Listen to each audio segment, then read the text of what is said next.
வாணியம்பாடி பகுதியிலே இருக்கக்கூடிய அருமை பெரியோர்களே, பெருமமிக்க தாய்மார்களே, இது இன்றைய தினம் பாட்டாளி மக்கள் கட்சியுடைய தலைவர் இளைஞர்களுக்கு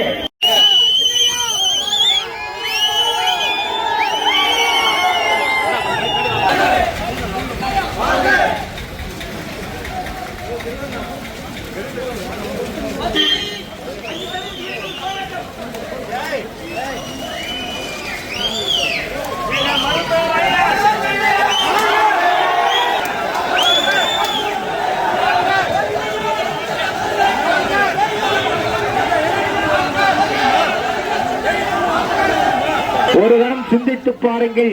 தமிழ்நாட்டு மக்களுக்கு இந்திய அரசியல் சாசனம் வழங்கிய அடிப்படை உரிமைகள் 10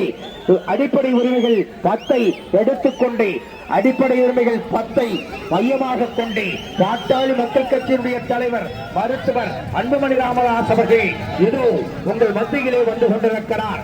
108 திட்டத்தை இந்தியாவுக்கே கொண்டு வந்த மருத்துவர் அன்புமணி ராமதாஸ் அவர்கள் இது